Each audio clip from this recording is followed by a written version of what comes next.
SST। अच्छा ये बताओ कि हमारे वर्ल्ड में कई सारी कंट्रीज़ हैं।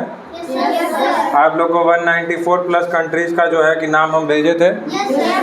सारे लोग नाम लिख लेना। उसी में एक कंट्री है हमारा प्यारा कंट्री, हमारा भारत महान। क्या? हमारा भारत महान। ठीक है। हम यूपी इंडिया के किस स्टेट में रहते हैं? उत्तर प्रदेश में रहते हैं। किस डिस्ट्रिक्ट में रहते हैं? गोरखपुर भी रूरल है, एक अर्बन है। हम लोग गोरखपुर रूरल में रहते हैं, ग्रामीण में रहते हैं। ठीक है। ग्रामीण के विधायक कौन है? MLA कौन है? विपिन सिंह। नरेंद्र मोदी PM है, योगी आदित्यनाथ CM है। ठीक है। तो हम भारत में रहते हैं, हम आज़ाद थे। भारत आज़ादी से पहले अंग्रेज हम पे 200 साल राज किए थे। यहाँ तक पता है कि नहीं? जब आज़ाद हुए हम तो हमारे पास बड़ी समस्या आई कि देश चलेगा कैसे। अब तक तो हम चलाए जा रहे थे, अब हम कैसे चलेंगे? जैसे एक है कि पिता हैं घर में, ठीक है, पिता नहीं कहेंगे अंग्रेज़ों को, लेकिन एक तरीके का एग्जाम्पल समझो। फादर हैं, फादर सबका पैसा कमा रहे हैं, अचानक फादर मर जाते हैं तो कमाना पड़ेगा ना लड़के को।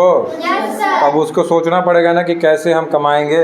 उसी तरह जब अंग्रेज भारत से चले गए तो भारत के पास समस्या है कि जो रूल्स एंड रेगुलेशन, जो नियम कानून है वो कैसे चलेगा, वो देश कैसे चलेगा। तब हमारे कॉन्स्टिट्यूशन मेकर्स ले आए थे 26 नवंबर 1949 को कुछ, और उसके बाद 26 जनवरी 1950 को हमारे पास पूरा फुल फ्लेज कॉन्स्टिट्यूशन बन गया। कॉन्स्टिट्यूशन में अब तक 115 प्लस अमेंडमेंट हो चुके हैं। अमेंडमेंट मतलब कॉन्स्टिट्यूशन में बदलाव। कॉन्स्टिट्यूशन क्या है? Constitution is a set of rules and regulation, कुछ नियम और कानून जिससे कि हमारा देश चलाया जाएगा। जैसे इसमें हम अपने अधिकारों के बारे में जानते हैं, चुनाव के बारे में जानते हैं, प्रधानमंत्री कैसे बनता है, गवर्नर कैसे बनता है, न्यायालय क्या होते हैं, सुप्रीम कोर्ट क्या होता है, हाई कोर्ट क्या होता है, इलेक्शन क्या होता है, पंचायत क्या होती है, नगर निगम क्या होती है, नगर पालिका क्या होती है, ये सारी चीज़ें पढ़ते हैं। तो आज के चैप्टर में हम पढ़ेंगे आवर राइट्स एंड ड्यूटीज़। क्या पढ़ेंगे? ओके बेटा, आवर राइट्स एंड ड्यूटीज़। तुम स्कूल में क्या करने के लिए आते हो? पढ़ने के लिए आते हो ना? ठीक है। तो अगर स्कूल में नहीं पढ़ाया जाएगा तो तुम स्कूल एडमिनिस्ट्रेशन से या मैनेजमेंट से या हमसे, डायरेक्टर से, जो स्कूल के ओनर हैं, टीचर से शिकायत करोगे ना कि हमारे स्कूल में पढ़ाई नहीं जाता है। तो पढ़ना तुम्हारा क्या है? अधिकार है। ठीक है। लेकिन जब तुम स्कूल में आते हो तो तुम्हारा कुछ कर्तव्य है। तुमको क्या करना चाहिए स्कूल में आके? स्कूल में टीचर्स को पढ़ाना चाहिए, लेकिन तुमको क्या करना चाहिए? तुमको पढ़ना चाहिए, तुमको क्लास में डिसिप्लिन मेंटेन करना चाहिए, एक दूसरे को गाली नहीं देना चाहिए, स्कूल की प्रॉपर्टी को नुकसान नहीं पहुंचाना चाहिए, लाइट बल्ब शीशा फोड़ना नहीं चाहिए। समझ में आ रहा है? तो ये तुम्हारी क्या है? तुम्हारा स्टूडेंट होने के कारण तुम्हारी ये ड्यूटीज़ हैं, तुम्हारे दायित्व हैं, तुमको ये करना चाहिए। और स्कूल चलाने के कारण ये मेरा कर्तव्य है कि हम तुमको पढ़ाएं। अगर हम नहीं पढ़ाते हैं तो तुम कंप्लेन करोगे। उसी तरीके से आपके पास कुछ fundamental rights and fundamental duties हैं। क्या है? मूल अधिकार। और ये फंडामेंटल राइट्स वो राइट्स होते हैं जो आपको चाहिए ही चाहिए, जिसके बिना आपका अच्छा ग्रोथ, अच्छा डेवलपमेंट नहीं हो पाएगा। ठीक है। तो 26 जनवरी 1950 को हमारा कॉन्स्टिट्यूशन आया था, जिसको हम रिपब्लिक डे के रूप में सेलिब्रेट करते हैं। इतना पता है कि नहीं पता है सबको? यहाँ तक सबको समझ में आया? ठीक है। आप समझो, constitution is a set of rules and regulation. 26 जनवरी 1950 को आ गया। ठीक है। वर्ल्ड का सबसे बड़ा कॉन्स्टिट्यूशन हमारे देश का, सबसे लंबा कॉन्स्टिट्यूशन हमारे देश का है।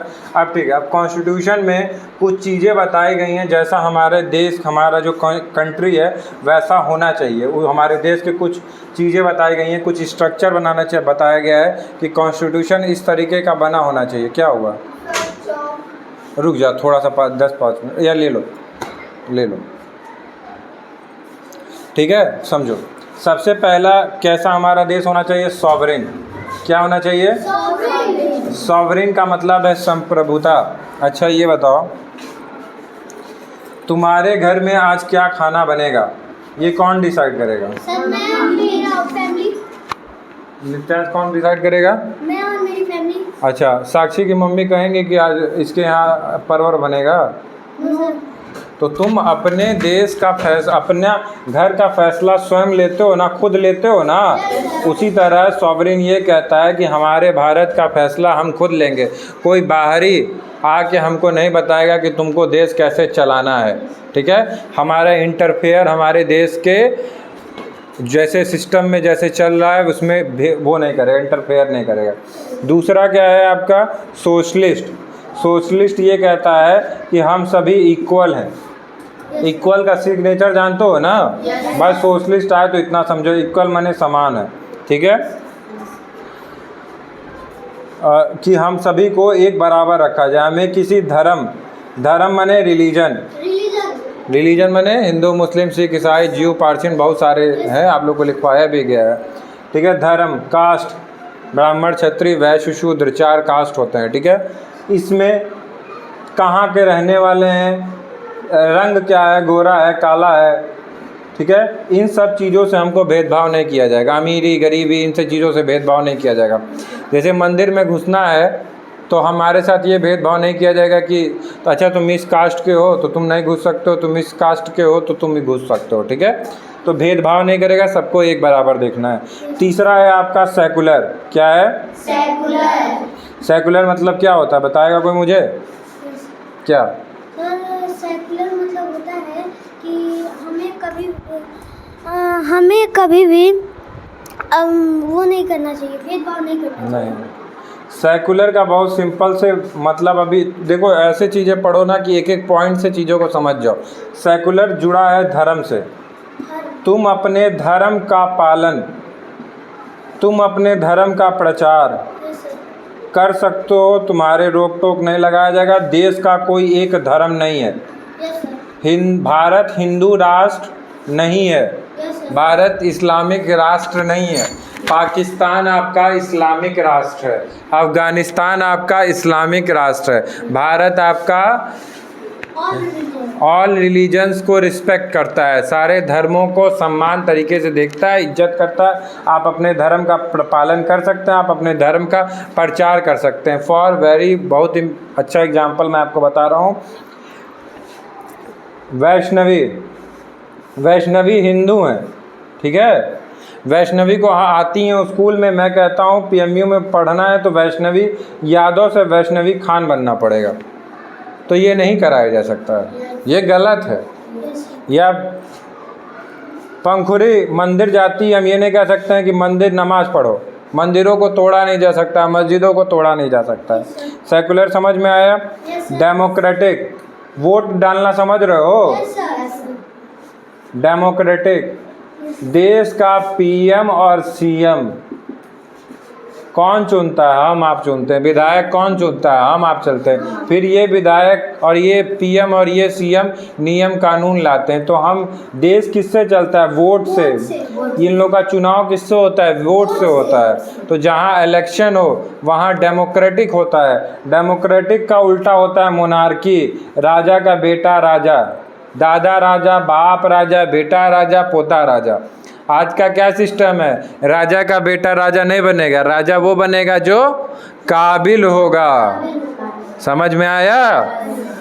मोदी जी चाय बेच के क्या बन गए? मुलायम सिंह यादव प्राइमरी में टीचर थे, क्या बन गए? Chief minister of Uttar Pradesh. तो कोई कुछ भी बन सकता है। राहुल गांधी के पिताजी प्रधानमंत्री थे, दादी प्रधानमंत्री थी, इनके फादर प्रधानमंत्री थे, लेकिन वो प्रधानमंत्री अभी तक नहीं बन पाए। क्यों? क्योंकि वोट नहीं जीत पा रहे हैं। जिस दिन वोट जीत जाएंगे उस दिन बन जाएंगे प्रधानमंत्री। 5वां है रिपब्लिक। 5वां क्या है? अगर कोई पूछता है भारत का फर्स्ट सिटीजन, सबसे मेन आदमी कौन है, तो हम क्या कहेंगे? President of India. कौन है? President of India. कौन है? President of India. President of India कौन है? मिसेस द्रौपदी मुर्मू। ठीक है। Republic of India. रिपब्लिक का मतलब ये है, ये जो द्रौपदी मुर्मू है, ये इनका भी इलेक्शन होता है। ऐसा नहीं है कि द्रौपदी की, इनकी प्रेसिडेंट मैडम की का बेटा प्रेसिडेंट बन जाएगा, ये बेटी प्रेसिडेंट बन जाएगी, नहीं, इलेक्शन होगा। ठीक है, ये चीज़ समझ में आ गया 5 तरीके से, sovereign, socialist, secular, democratic, Republic, ये 5 चीज़ें समझ में आई? कोई डाउट? No sir. अभी बताओ, नहीं तो फिर पूछूंगा तो फिर दया नहीं करूंगा। इतना जाना, बहुत अच्छे से दिमाग खोल के जानना तुम लोग। अभी जो पढ़ा रहा हूँ पढ़ो, यूट्यूब पे भले देख लेना, इसीलिए बनाना पड़ रहा तुम लोग के लिए वीडियो। मिटा दे रहा हूँ।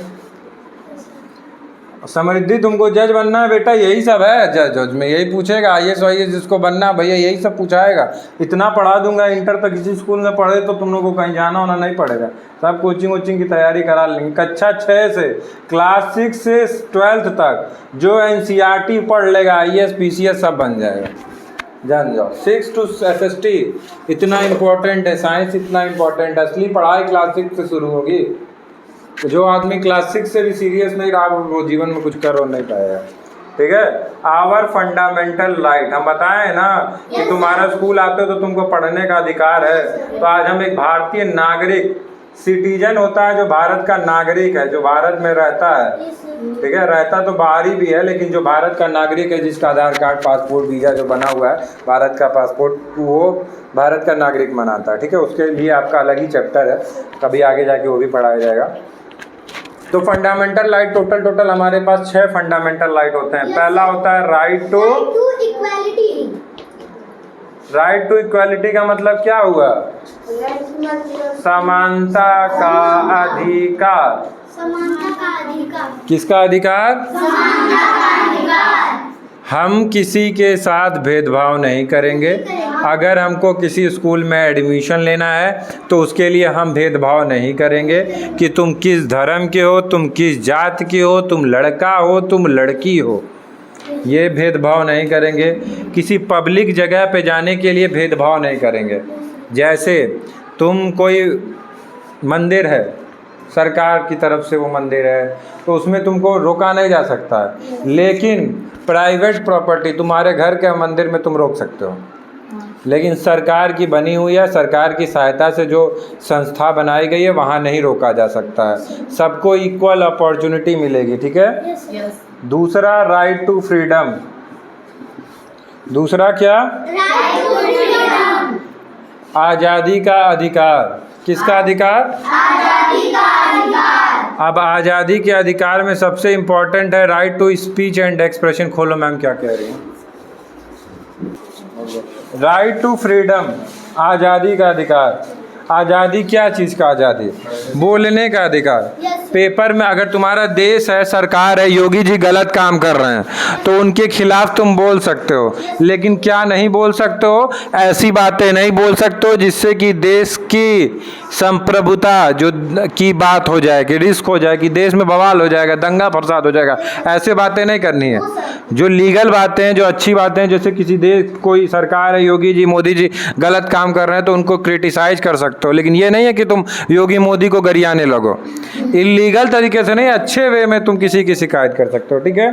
तुम अपना जो है कि कहीं अपना बिजनेस इस्टेब्लिश कर सकते हो। अब नित्यांश पथरा के अब उनको कहा जाए कि तुम बरगो में, कठौर में अपना दुकान नहीं खोल पाओगे, तो ये गलत चीज़ है। नहीं खोल सकता है ना। लेकिन अब ये कहें कि नित्यांश कहें कि अच्छा दुकान खोलने का मेरा अधिकार है, अब वहाँ जाके हम गांजा बेचेंगे, तो वो नहीं कर सकते हैं। इलीगल काम नहीं कर सकते हैं। इलीगल माने गैर कानूनी काम नहीं कर सकते। ठीक है। हम एक ग्रुप बना सकते हैं, जैसे हमारा एक ट्रस्ट है, Pandit Mangal Upadhyay memorial charitable and welfare trust.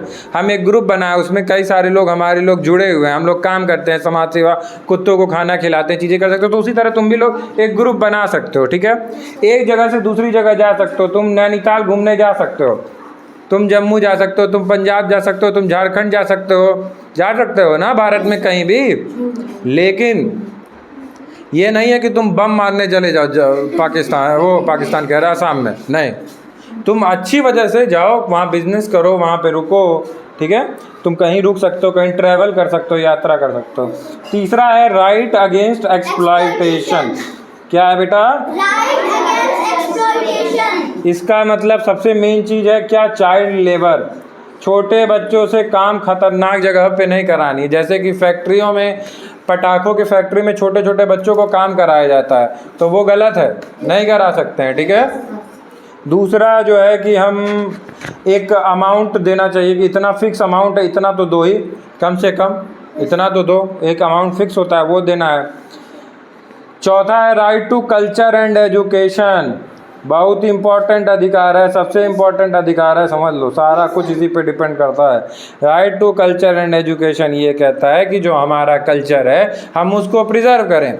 जैसे कि छठ हम मनाते हैं, अब कल को कोई आए कि छठ का त्यौहार नहीं मनाना है, तो ऐसा नहीं होगा। क्यों? हम अपना, हमारा कल्चर है ना, हम यहाँ पे मनाते हैं। जैसे मुंबई में सबसे पहले ये गणेश चतुर्थी वगैरह स्टार्ट हुआ था, लेकिन हम लोग भी मना रहे हैं। लेकिन अब तुमको कहा जाए कि तुम बप्पा जी की मूर्ति नहीं ला सकते हो, तो तुम्हारा कल्चर, ये तुम्हारा संस्कार है ना, तो उसको रोका नहीं जा सकता। और एजुकेशन, 6 से 14 साल तक के सारे बच्चों को फ्री एजुकेशन का अधिकार है। जिसको फ्री में पढ़ना है प्राइमरी पाठशाला में जा सकता है, खाने को मिड डे मील मिलेगा, खिचड़ी मिलेगा, बैग मिलेगा, कॉपी किताब मिलेगा, आराम से पढ़ोगे, ठीक है। ये है। पांचवा right to freedom of religion, बता ही चुके हैं, धर्म की आज़ादी, तुम अपना धर्म फॉलो कर रहे हो। अब आराध्या को क्रिश्चियन बना दिया जाए, जोसफ आराध्या बना दिया जाए, तो नहीं बनाया जा सकता है ना। आराध्या हिंदू हैं, या कोई मुस्लिम है तो उसको, कोई अब्दुल खान है तो उसको हम अब्दुल उपाध्याय कर दें, नहीं कर पाएंगे ना। और अब्दुल मौर्य कर दें, नहीं ना करेंगे भाई। हाँ, उसकी इच्छा होगी और वो 18+ होगा तब वो कर सकता है, अपने आप को चेंज कर सकता है। हम किस धर्म को फॉलो करना चाहते हैं ये हमारे ऊपर निर्भर करता है। हमको कोई नहीं बताएगा कि तुम बेटा इसी धर्म को फॉलो करो, ठीक है।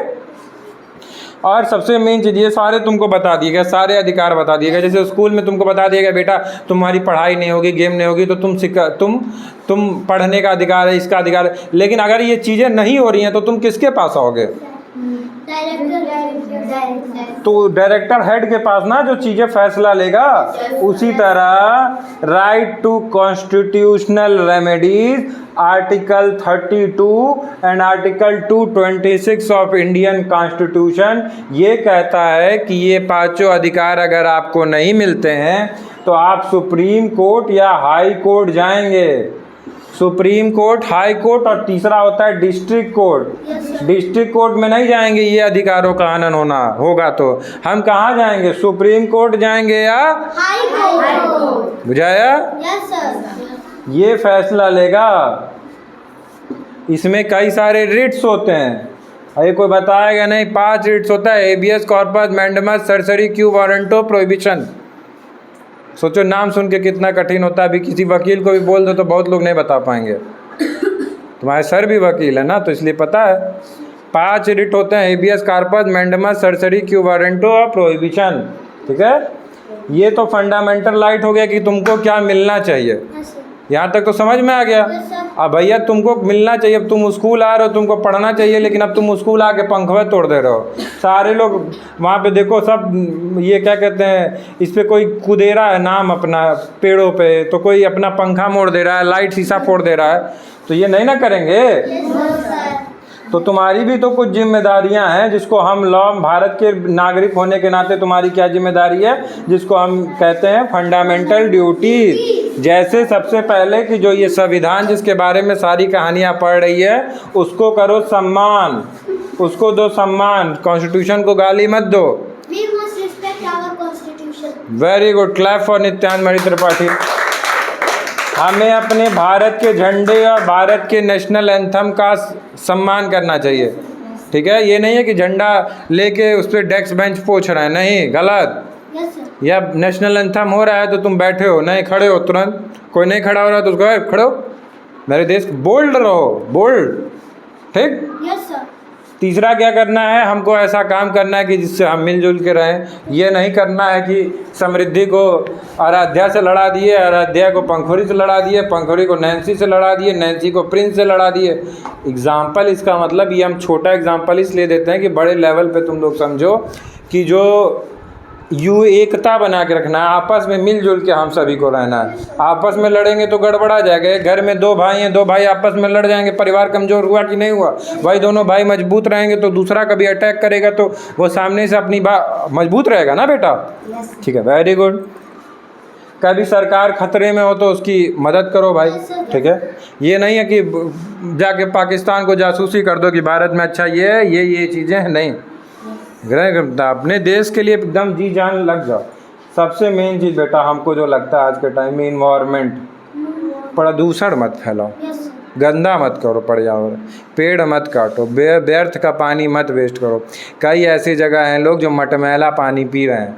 तुम लोग की किस्मत अच्छी है कि तुम लोग को शुद्ध पानी मिल रहा है। 20-20 किलोमीटर चल के आज भी लोग राजस्थान और अफ्रीका में पानी पीते हैं। लोग पानी ऐसा करते हैं कि इतना भी नहीं खर्च करना चाहते, पानी रहता ही नहीं है उन लोगों के पास। तो जो तुम लोग पानी वेस्ट करते हो दुनिया भर का, करना बंद करो। ठीक, पानी तो तुम लोग बहुत वेस्ट करते हो सारे लोग। ठीक, जो जैसे ब्रश कर रहे हो, टोटी चलाए हो, टोटी बंद कर दो ना, पैर दुख गया। यही देश का नेता बनना, देश का भविष्य यही है। पैर दुख जा रहा है, शेर हो तुम, क्या हो? तो पैर दुख जा रहा है, पैर हिलने लग रहा है, ठंडी में क्या होगा तुम लोग का? हाँ, दर्द हो रहा है ना, ठीक है, अच्छी बात है। सुनो, आप सुनो, पब्लिक प्रॉपर्टी, क्या फीवर है?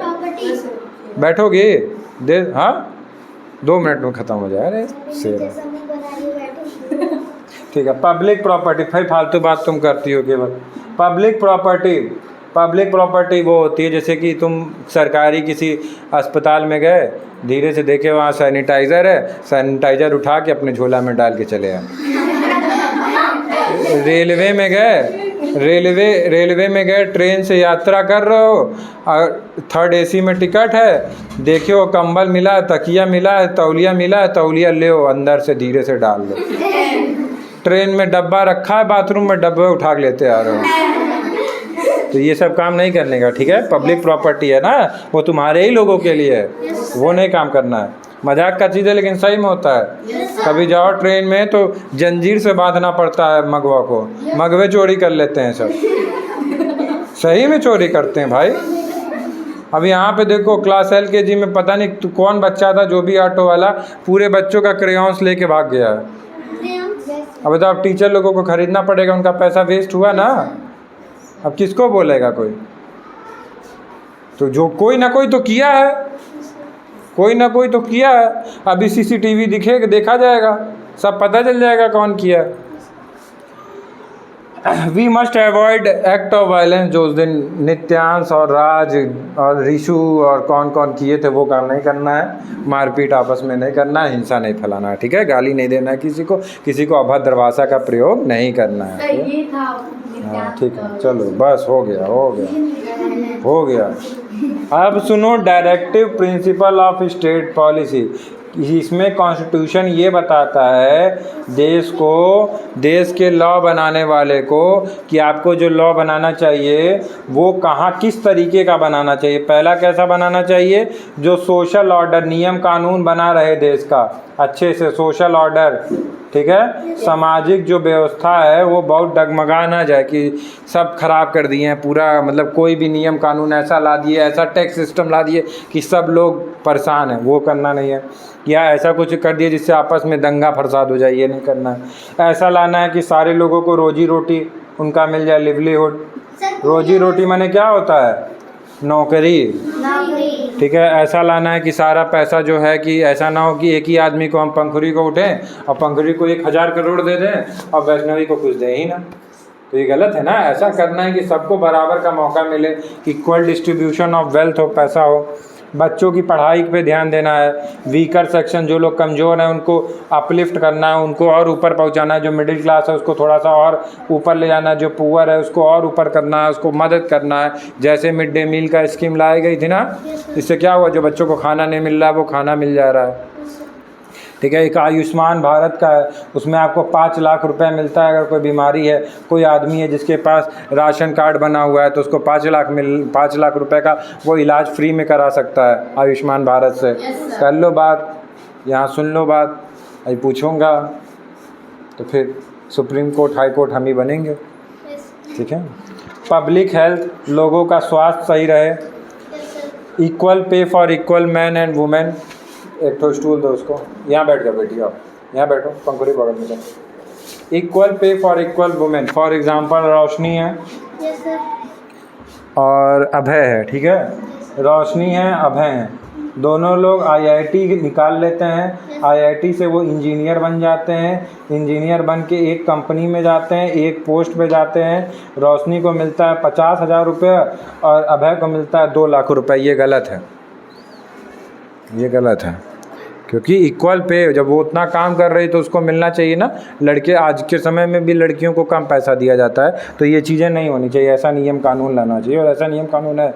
मॉन्यूमेंट्स, जो हमारी बहुत पुरानी कोई इमारत है, धरोहर है, या कुछ जो नेशनल इम्पोर्टेंस, जैसे कोई नेशनल एनिमल है, मोर है, उसको नहीं मारना चाहिए, सम्मान करना चाहिए, ठीक है। ये हमारा कॉन्स्टिट्यूशन का बेसिक चीज़ें थी, ये 3 चीज़ें। पहला चीज़ कि क्या स्ट्रक्चर होता है, क्या फंडामेंटल राइट होता है, तीसरा क्या फंडामेंटल ड्यूटीज़ होता है, चौथा क्या DPSP, directive principle state policy, directive principle of state policy. ये चारों चीज़ें हम लोग पढ़ लिए हैं। ऐसी कोई चीज़ जो आप लोगों को नहीं समझ में आ रही हो, कोई चीज़ सोच लो, अभी मैं पूछूंगा तो फिर हाई कोर्ट, सुप्रीम कोर्ट सब बनूंगा। बताओ, जो समझ में आ, बिना डरे पूछो, जो तुम लोग के दिमाग में जो चीज़ें आ रही हैं पूछ लो, फटाक फटाक पूछो, फटाक फटाक जवाब लो। 1 मिनट 2 मिनट का टाइम दे रहा हूँ इसीलिए। हाँ बेटा, कौन सा चीज़, कौन वाला, कौन वाला बताओ।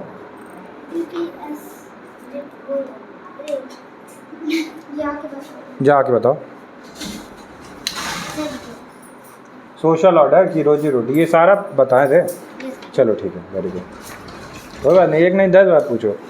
Directive principle of state policy ये कहता है कि जब कोई सरकार ही ना नियम कानून लाती है, कोई एक्ट लाती है, कोई कानून लाती है, तो वो एक्ट और कानून लाते वक्त, हम भी पंखे के नीचे बैठे नहीं हैं, सोचो तुम लोग को पंखे के नीचे बैठाया हूँ, गर्मी लग रहा है, भीगा हुआ हूँ, देख लो, और लगातार बोल रहा हूँ, आधे घंटे से बोल रहा हूँ, ठीक है। उसके पहले भी बोल रहा हूँ, समझो कि जब सरकार कानून बनाती है, ये पता है कि नहीं, सरकार कानून बनाती है, इतना पता है ना। जब सरकार आपकी कानून बनाती है तो सरकार जो कानून बना रही है वो क्या प्रिंसिपल होना चाहिए, वो क्या चीज़ें ध्यान में रख के बनाए वो कानून। जैसे पहला चीज़ ऐसा बनाना चाहिए जिससे सोशल ऑर्डर ना बिगड़े और या लोगों का विकास हो, लोगों का भला हो, ठीक है।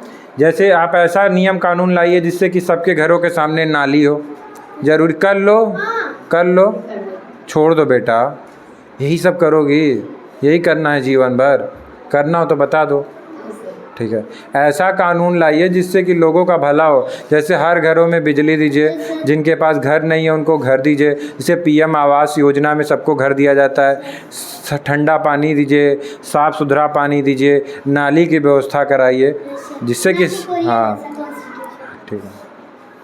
दूसरा है कि ऐसा व्यवस्था, ऐसा कानून लाइए जिससे कि ज़्यादा से ज़्यादा लोगों को नौकरी मिले। जैसे एक एग्ज़ाम्पल, एक कानून अभी भी है मनरेगा, नरेगा जिसको नॉर्मल भाषा में कहते हैं, उसमें 100 दिन का काम मिलता है सारे लोगों को गांव के, ठीक है। और वो काम क्या करते हैं, वो रोड बनाने का काम करते हैं। इससे दोनों चीज़ हो गया, गांव का विकास भी हो गया और लोगों को नौकरी भी मिल गया, पैसा भी मिल गया। नौकरी मिलेगा, पैसा आएगा तभी ना खाना बनेगा, ठीक है। तीसरा चीज़, जो सारे पैसे हैं वो ऐसी तरीके से ना हो कि कुछ ही लोगों के पास पैसा रह जाए, पैसा सबके पास आए। जैसे केवल सारा पैसा अंबानी और अडानी जैसे उद्योगपतियों के पास ना जाए। हम जैसे ऐसा लॉ बने कि जिसमें हम सब लोगों को भी, गरीब बच्चों को भी मौका मिले।